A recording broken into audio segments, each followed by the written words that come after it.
Honorable William Samoei Ruto, our First Lady, Madam Rachel Ruto, Ichungwa, Mama, and the entire Isaac Ichungwa family, our Deputy President, Ndugu Kindiki, the church leadership, and all the friends and mourners who are here to pay respects to Mzee. First, Your Excellency, before I speak, let me very quickly acknowledge that we have our colleagues here, the CSs who are present, if you could stand. There are not too many, so I'll have an advantage of mentioning their names. I have Honorable Davis Chirchir. Thank you, Davis. I have Kipchumba Makomen, a close friend of Kimani's, and I have Madam Hannah Cheptumo. Thank you, Madam. Principal Secretaries, if you could stand.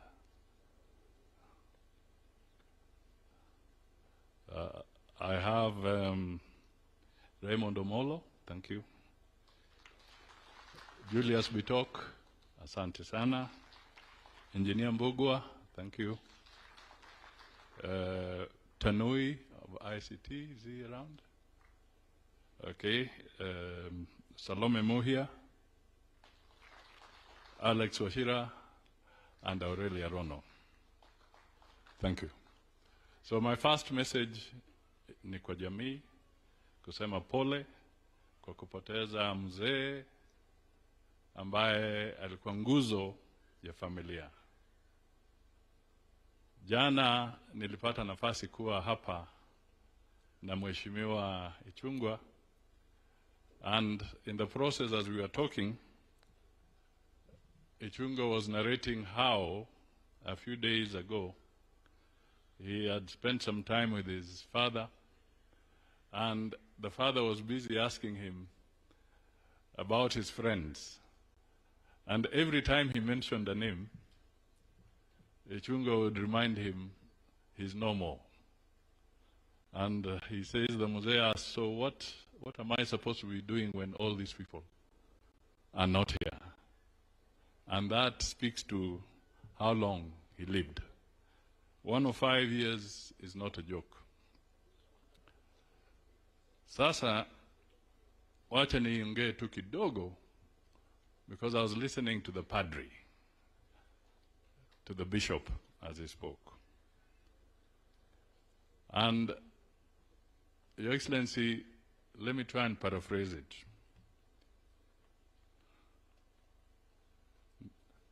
Niaugire aterere.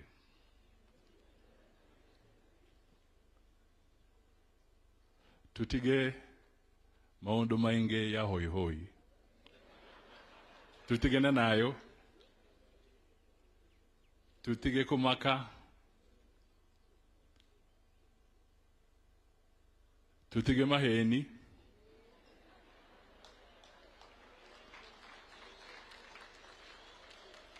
Tutige na navara. Turute wera.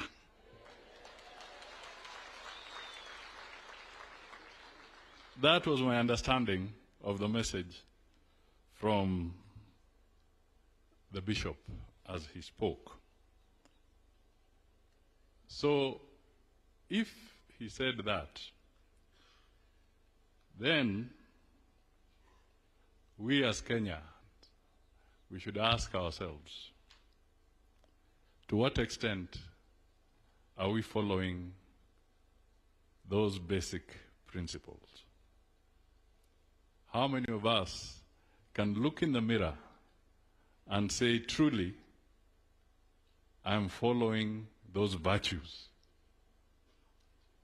That is the question, and that's how we'll build our nation. If you can answer that question honestly and candidly, then we shall be able to have a good nation before us. Before I invite the Honorable Deputy President, Professor Kindiki, I want to acknowledge that Kimani, okay, thank you. I want to acknowledge something, that Kimani Ichungwa is a man with a decent head on his shoulders. He did not earn his place in alliance by default.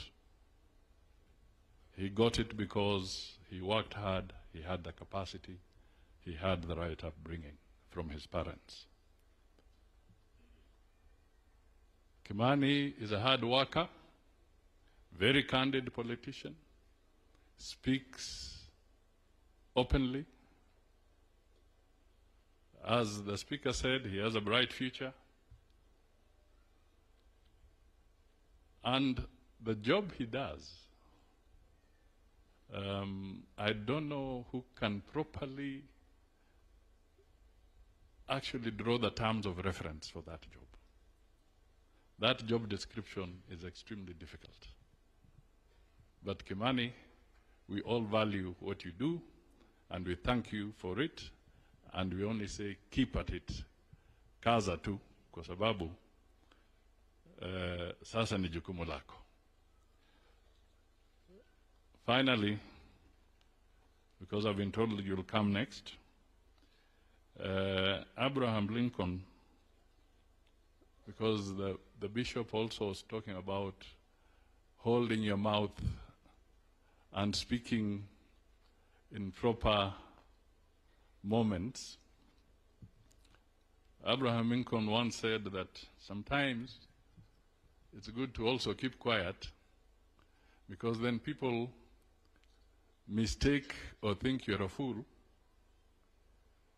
until you speak, and then you remove all doubt. So we must be very careful as we speak. What do we speak? Kimani Ichungwa, it's your moment to eulogize your father. Please come forward and speak, and then you invite the Deputy President.